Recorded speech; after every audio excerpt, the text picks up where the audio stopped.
मैं D इंफोरेडिएशन कोर्सમાં electrical ડિપાર્ટમેન્ટના 5th સેમમાં અભ્યાસ કરું છું.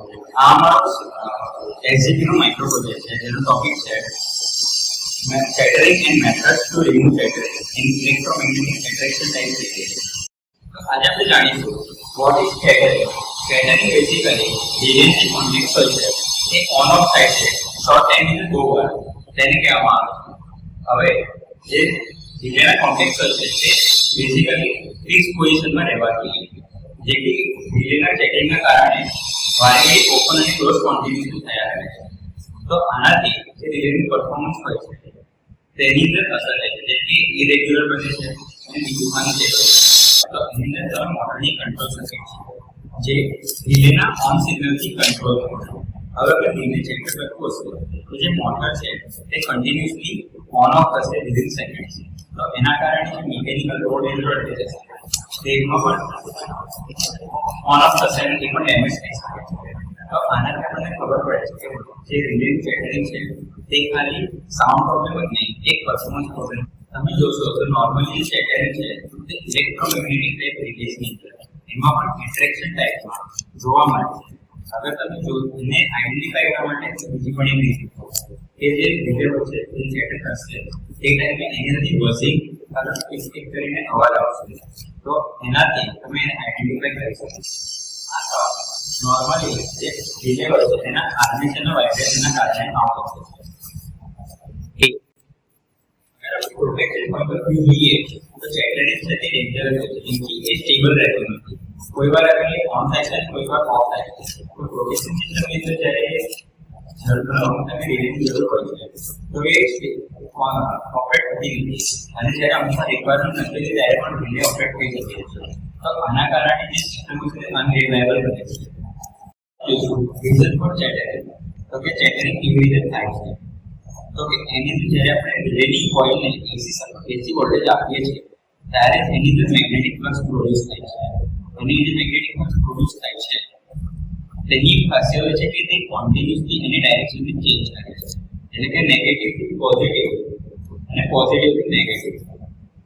હવે જ્યારે આ નેગેટિવ થી પોઝિટિવ તરફ ડાયરેક્શન ચેન્જ થઈ રહી છે તે ટાઈમે એક સાયકલમાં બે વાર ઝીરો ક્રોસ કરે છે, એટલે કે એનાથી જે મેગ્નેટિક ફ્લક્સ હોય છે તે ઝીરો થઈ જાય છે. જ્યારે ઝીરો પર આવે છે ત્યારે ઝીરો ક્રોસ કરે છે ત્યારે જે મેગ્નેટ આર્મેચર હોય છે રિલેનું તે એક મોમેન્ટરી લોસ એક્સપીરિયન્સ કરે છે, જેના કારણે જે સ્પ્રિંગ વચ્ચે લાગેલું એટ્રેક્શન ફોર્સ છે તે ખેંચાઈ જતી હોય છે, કે એનો જે મેગ્નેટિક પુલ હોય છે તે ઝીરો થઈ જાય છે.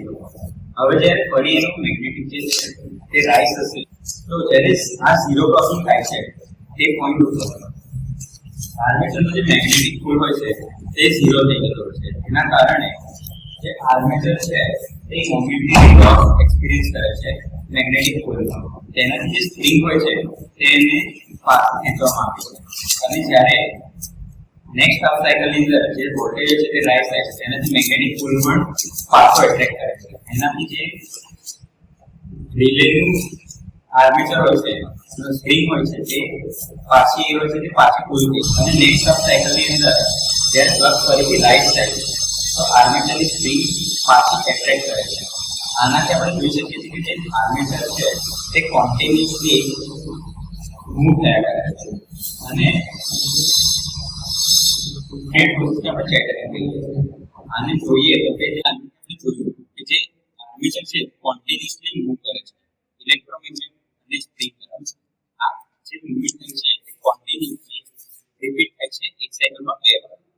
તો આને આપણે જોઈએ કે એસી સિસ્ટમ હોય છે તેની અંદર ફ્રીક્વન્સી 50 હર્ટ્ઝ છે, તો એની અંદર એક ટાઈમ પર બે વાર ક્રોસ કરે તો એટલે એક સેકન્ડની અંદર રિલે જે છે 100 વાર ક્રોસ કરે છે.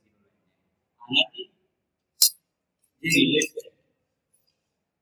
છે એના કોન્ટેક્ટ લગભગ 100 વાર ઓન ઓફ થતા હોય છે. તો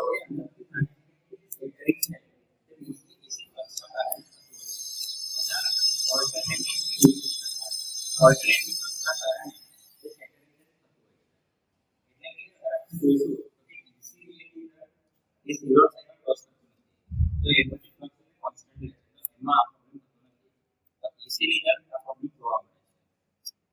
અમે જોઈશું કે સ્ટેટિંગના ઇફેક્ટ સંપર્કોની સમજદાર દર્શાવવું અને નુકસાન થવું. સ્ટેટિંગથી સંપર્કો આમાં એટલે કે સ્ટેટિંગથી સંપર્કો આમાં કોઈ છે અને બંધ થાય છે. તેના જે જતની સપાટી ઘસાય છે તેના કારણે તેનું આયુષ્ય ટૂંકું બળશે. ધીરેની કોલમાં હજુ ગરમી થશે. સતત કંપનોને વાળાના પ્રેરણાને કારણે તેમાં ગરમી ઉત્પન્ન થાય છે અને કોલને નુકસાન થાય છે. અવાજ અને કંપન ઉત્પન્ન થયો.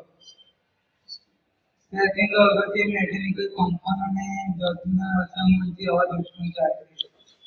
ખોટી ટ્રીટમેન્ટ અથવા ખામી સ્ટેટિંગને કારણે જે ખોટી છે ઓણપ થાય છે જે ઉપકરણને નુકસાન કરી શકે છે. ઉપકરણનું આયુષ્ય ઓછું સાથે પ્રભાવ અને તેના ઘસાને કારણે અથવા તેની ઓવરહીટિંગને કારણે તેના ભગલ ખરાબ થાય છે. આજે આપણે સ્ટેટિંગની ઘણી પરિસ્થિતિઓ જોઈશું. જ્યારે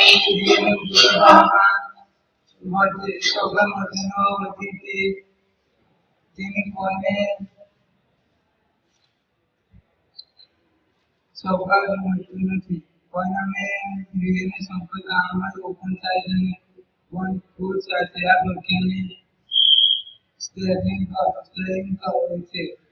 ફાઇનાનિક અથવા ડિસ્કરેજ સૌભાગ્ય વેલકમ. જો સૌભાગ્ય વેલકમ પ્યોર સામાન્ય હોય અને હાર્મોનિક્સ હોય તો વિદ્યુત પર અસ્થિરતા જોવા મળે. એટલે કે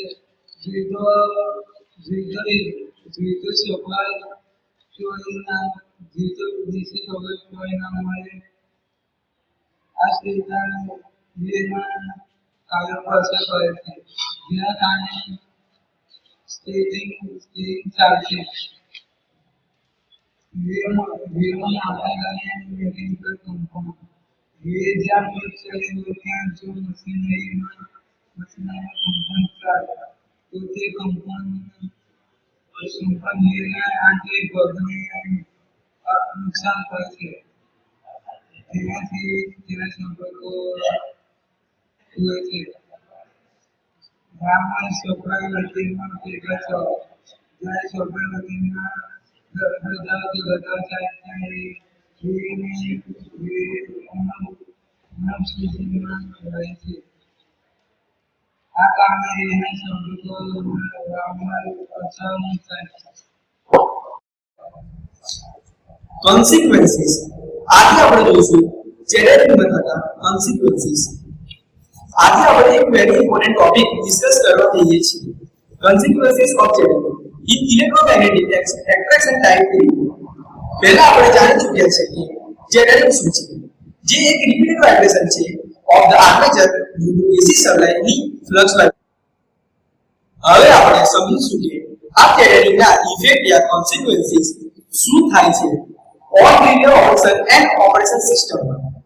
કોન્સેપ્ટ જે રિમાઇન્ડર કરીએ તો ચેલેન્જ બેસિકલી એ સિચ્યુએશન છે જ્યાં ઓફ ઓર વાઇબ્રેશન થતી રહે છે due to loss and gain of magnetic fields. આ વાઇબ્રેશન એક સેકન્ડમાં 100 વાર સુધી થઈ શકે છે for a 50 Hz system. એથી કોન્ટેક્ટ કન્ટિન્યુઅસલી ઇમ્પેક્ટ કરે છે અને એ કારણે ખૂબ બધા પ્રેક્ટિકલ પ્રોબ્લેમ ક્રિએટ થાય છે. મેઇન બેસિસ ચેલેન્જના કન્સિક્વન્સીસને આપણે ચાર મેઇન પાર્ટમાં ડિવાઇડ કરીએ છીએ. First mechanical problem, second electrical problem, operation problem, fourth economic or maintenance problem. આ બધા કોમ્બિનેટ ઇફેક્ટ રિલે સિસ્ટમની રિલાયબિલિટીને બિલ્ડિંગ કરે છે. મેકેનિકલ કન્સિક્વન્સીસ પહેલો ઇફેક્ટ મેકેનિકલ છે. જ્યારે રિલે કન્ટિન્યુઅસલી વાઇબ્રેટ કરે છે ત્યારે આર્મેચર અને કોન્ટેક્ટ સરફેસ બરાબર વાઇબ્રેટ કરે છે. એથી મેકેનિકલ સ્ટ્રેસ એન્ડ ટેન્સ વધે છે. સ્પ્રિંગની ઇલાસ્ટિક પણ ટાઈમ સાથે વીક થઈ જાય છે due to continuous motion. Contact surface rub થઈ જાય છે અને રિલેની મેકેનિકલ સ્ટેબિલિટી ખતમ થઈ જાય છે. ક્યારે રિલેની એલિમેન્ટ પણ બગડી જાય છે. એક્ઝામ્પલ તરીકે જો ચેનલ કન્ટિન્યુઅસલી ચાલતી રહે છે તો આર્મેચર લોસ થઈ શકે છે, કોન્ટેક્ટ પ્રેશર ડિક્રીઝ થાય છે અને relay fail to close properly થાય છે. એક્ઝામ્પલ તરીકે જોઈએ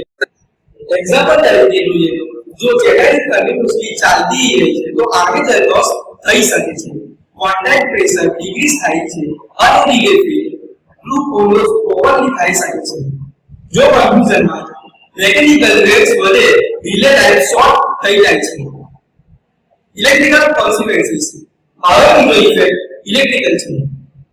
ત્યારે ચેનલિંગ થાય છે, contact repeat open and close થાય છે. આ સડનલી બ્રેક એક્શન કરે છે. ત્યારે કોન્ટેક્ટ પર સ્પાર્કિંગ અને આર્કિંગ થાય છે. આર્કિંગના કારણે કોન્ટેક્ટ સરફેસ બંધ થાય છે, બંધ થઈ શકે આર્કિંગના કારણે સરફેસ બંધ થઈ શકે છે અને ઓક્સિડેશન પણ થાય છે.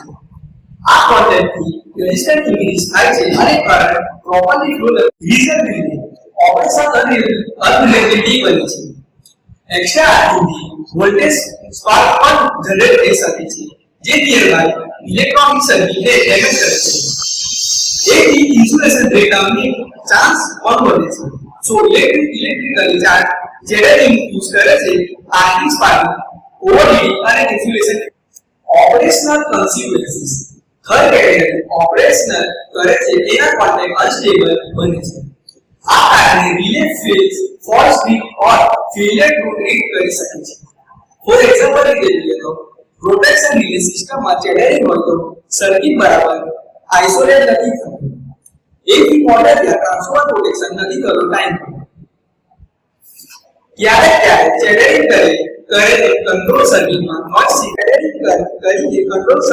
નોઇઝ સિગ્નલ આવે છે જે સિસ્ટમ કન્ફ્યુઝ કરે છે. સો ઓપરેશનલ ડિલે અનરેગ્યુલેટેડ થઈ જાય છે, પ્રોટેક્શન ડિલે ઓર ફેલ થઈ શકે છે અને ઓવરઓલ સિસ્ટમ અનસેફ થઈ જાય છે. Economics and maintenance consequences. Economics and maintenance consequences. Now let's talk about economic point of view. Channelling ના કારણે કોન્ટેક્ટ બંધ થાય છે, કોઇલ હીટ અપ થાય છે અને રિલે બરાબર કામ નથી કરતું. એથી ફ્રીક્વન્ટ રિપેર ઓર રિપ્લેસમેન્ટ કરવી પડે છે. મેન્ટેનન્સ કોસ્ટ વધે છે અને ડાઉનટાઇમ પણ વધે છે. હાઉ ચેનલિંગ કરવી એટલે કે ચેનલિંગ કેવી રીતે પ્રોડ્યુસ થાય તે આપણે આજે સમજીશું. સમીકરણની મદદથી ઇલેક્ટ્રોમેગ્નેટિક ના રિલે એસી સપ્લાય સાથે ઉત્પન્ન થતી ચેનલિંગની ઘટના સમજાવો. AC supply is the type of relay and used to get the channeling of conductor. એટલે કે આ પ્રકારના રિલે સાથે AC સપ્લાય નો ઉપયોગ થાય છે અને જેના કારણે કોન્ટેક્ટ નું ચેનલિંગ થાય છે. હવે આપણે જાણીએ Fe I square I Ki square. Ki square એટલે કે K ને આપણે કોન્સ્ટન્ટ અસર છે અને I square એટલે કે વર્ગના સપ્રમાણમાં છે. તો હવે આગળ જોઈએ આગળ તે અગર મેં I ની વાત કરું તો હવે તો I square I Im sin omega t square એવી રીતે આપણે ખોલી શકીએ. એસી સર્કિટમાં આપણે ભણી ચૂકે તેનું મૂલ્ય દર્શાવાય છે. જો આ તેને બે છૂટા પાડો તો અચળ એટલે મેં તેને બહાર કાઢું તો I square m ના અચળાંક પદ બહાર આવી જાય. જો તેને ગણિતની ભાષામાં સાદું રૂપ આપું તો આ એ બને કે 1 cos 2 omega t upon 2 આ રીતે લખી શકાય. આ જગ્યા cos નો સ્ક્વેર થાય તો cos એ મેગા t થાય. જો I square m ને બંને સાથે ગુણી કરીએ તો પહેલું પદ px m અને upon 2 is equal to px m cos 2 omega t by 2 એમ લખી શકાય. આપણે સૂત્રમાં જોઈએ તો એમાં બે પદ છે. એક છે જે તમારું ઇલેક્ટ્રોમેગ્નેટિક બળનો તેનો કોન્ટેક્ટ પદ છે જેને સમય પર આધારિત નથી, એટલે કે જે એક કોન્ટેક્ટ પદ છે એ કોઈ દિવસ સમય ઉપર આધારિત થતું નથી, ખાલી ફક્ત કરંટના મૂલ્ય ઉપર આધાર રાખે છે. એટલે કે સમય સાથે કે ફ્રીક્વન્સી સાથે કોઈ ફેર થતો નથી. તો આ બંને અચળ ભાગ છે. cos 2 omega t આમાં જો જોતા હોય તો સપ્લાય કરતા ડબલ ફ્રીક્વન્સી વાળો ભાગ દેખાય છે. એટલે કે 50 હર્ટ્ઝ ની ફ્રીક્વન્સી હોય તો 100 હર્ટ્ઝ ફ્રીક્વન્સી વાળો ચેટરિંગ થાય છે. આ આકૃતિમાં જોયેલ જે મુજબ આપણે એટલે કે એક વખત 4 સાયકલ થાય છે. એટલે આ સર્કિટમાં આપણે એક જ વખત 7 સર્કિટ થાય છે. એટલે કે મેકિંગ બ્રેકિંગ એ વાળા થાય છે. તો આ રીતે મેકિંગ અને બ્રેકિંગ થાય છે.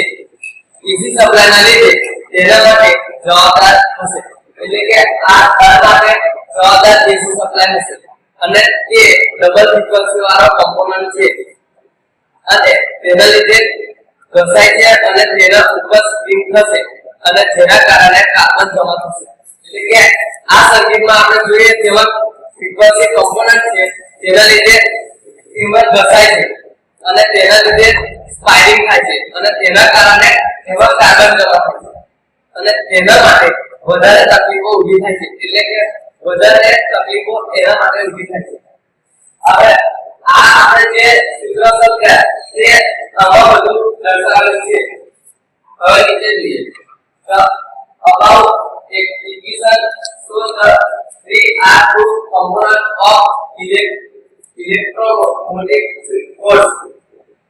First term is not depend and hence magnet, whereas the second component in time development frequency is double the supply frequency the produced chattering. એટલે કે જે આ સમીકરણ દર્શાવે છે કે ઇલેક્ટ્રિક મેગ્નેટિક ના દરના બે ઘટકો છે. તેમાં પહેલો ભાગ સમય પર આધારિત નથી અને બીજો સતત જ્યારે બીજો ભાગ સમય આધારિત છે જેની ફ્રીક્વન્સી સપ્લાય ફ્રીક્વન્સી કરતા બમણી છે. એટલે કે સપ્લાય ફ્રીક્વન્સી કરતા બે ગણી છે. આનાથી ચેટરિંગ થાય છે. એટલે કે આપણે આ સમજ્યા આ આકૃતિ મુજબ આમાં દર્શાવેલું છે. Method to remove chattering. આપણે જાણીએ છીએ કે ચેટરિંગના લીધે કોન્ટેક્ટમાં સ્પાર્કિંગ પ્રોબ્લેમ થતા હોય છે. એ સ્પાર્કિંગ પ્રોબ્લેમના કારણે કોન્ટેક્ટને ઘણું નુકસાન પહોંચે છે. એ માટે ચેટરિંગને દૂર કરવું જરૂરી બને છે. ચેટરિંગને દૂર કરવા માટે આપણે બે મેથડ જોઈશું. જેમાં પહેલી મેથડ છે શેડિંગ રિંગ અથવા કોપર કોઇલ મેથડ. જેની ફિગર તમે અહીંયા જોઈ શકો છો, જેમાં એક કોર આપેલો છે. એ કોરની ઉપર એક વાઇન્ડિંગ વિતરવામાં આવેલી છે. કોરની જોડે એક આર્મેચર જોડવામાં આવેલું છે, જેની ઉપર બે કોન્ટેક્ટ લગાડવામાં આવેલા છે.